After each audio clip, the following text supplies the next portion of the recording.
Louisiana. Madam President, I'd like to rise and speak to the infrastructure bill that is before us, and specifically about a component of the infrastructure bill. My colleague earlier, Senator Tuberville from Alabama, said when he goes home, he speaks to people in his state, he always gets a consistent message. I too get that consistent message. Better jobs, greater safety for their family, and a better future for our country. And this infrastructure package addresses those concerns. Now, the infrastructure package, it is about roads and bridges and highways, ports and waterways, increased access to broadband in areas that don't have it now, flood mitigation, coastal restoration.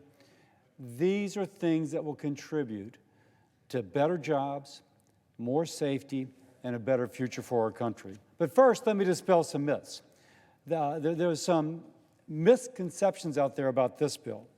One misconception is that it's somehow the same as the $3.5 trillion bill that people have heard about that Democrats have proposed, increasing taxes to a record basis and increasing our national debt when obviously we are pushing up on the debt limit.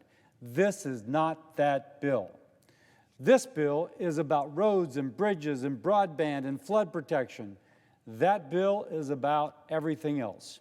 This bill is about improving the quality of life for our families, improving the future for our country. That bill is about a sugar high on an economy which is already in an inflationary mode. These are two different bills.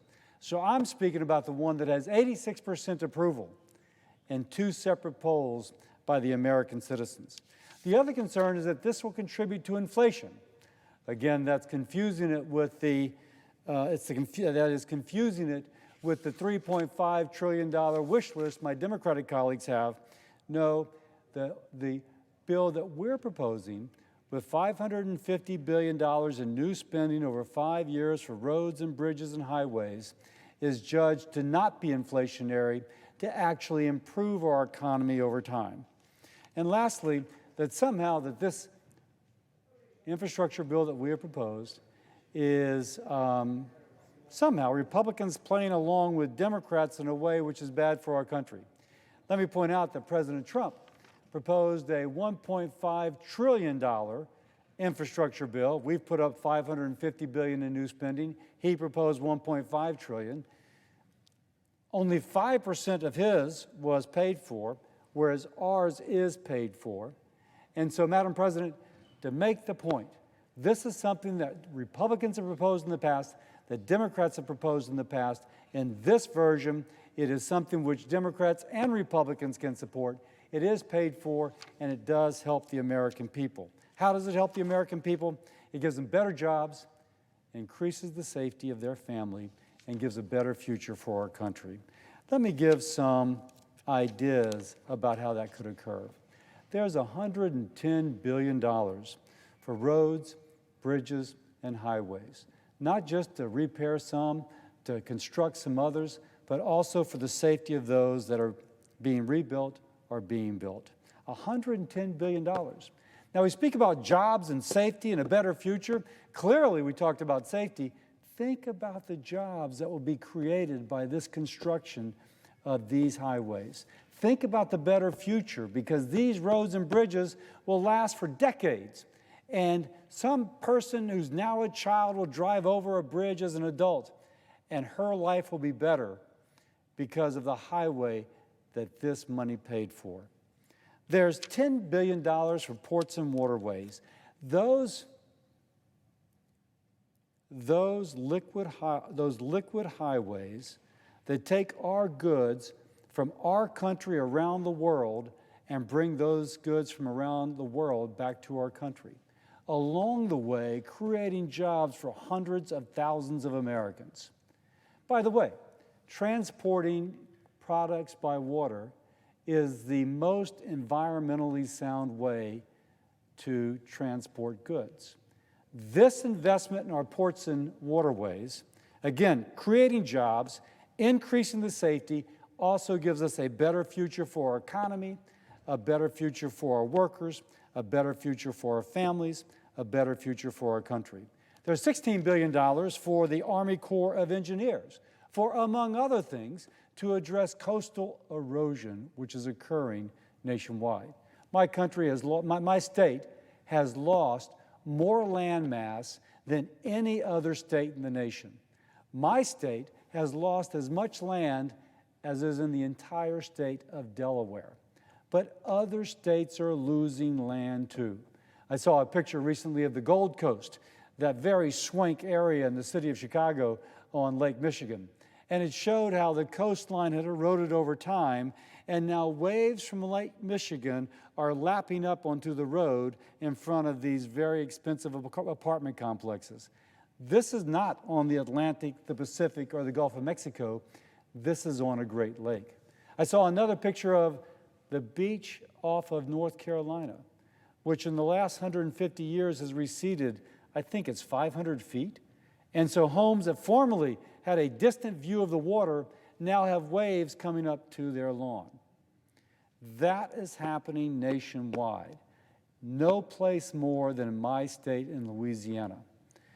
This bill makes a significant investment in coastal erosion and protecting those people who live on the coastlines. It will create jobs as this is addressed. It will increase the safety of those folks that live in such areas. It gives a better future for our country. There's $65 billion for broadband, prioritizing those places without service and those places with poor service. I think of a place in my state, for example, Opelousas, Louisiana, small town on I-49. Think of a parent there that wants her daughter to be able to study Mandarin Chinese. There might be people there who speak Chinese, Mandarin, but they are not the people teaching school.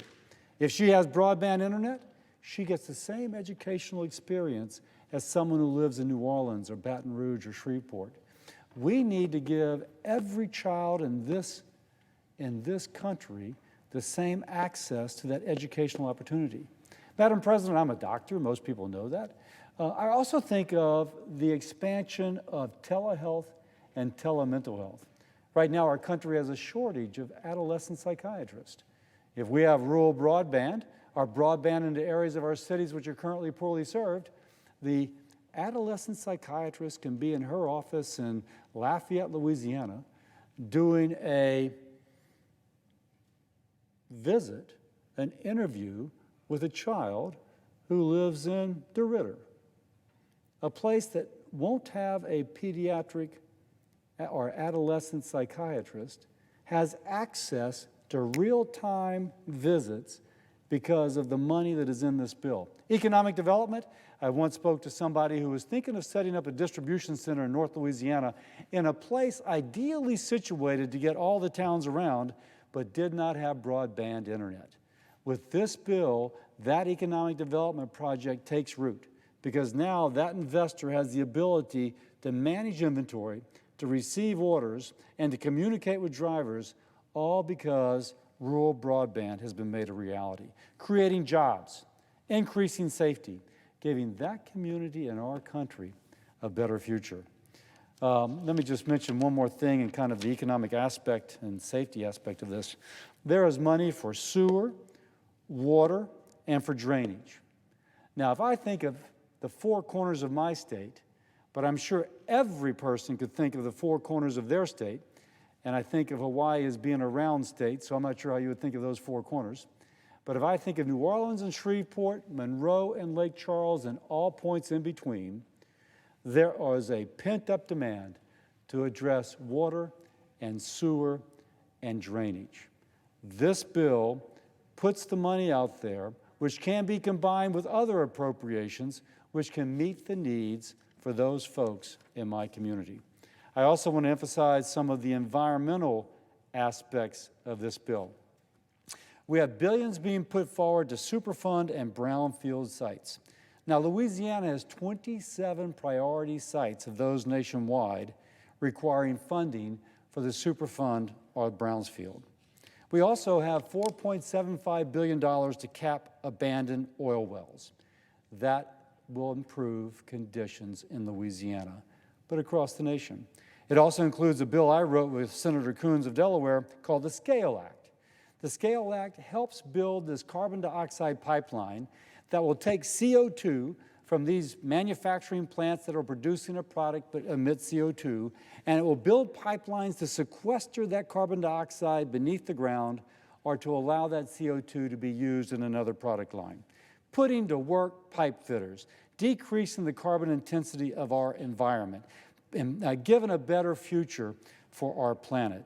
Jobs, safety, and a better future.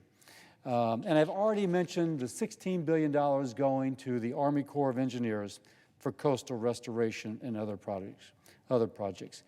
This bill is an example of what Congress should do. It is focused upon jobs and safety and a better quality of life. This is good for the American worker. It is good for American families. It is good for the United States of America. And with that, Madam President, I yield.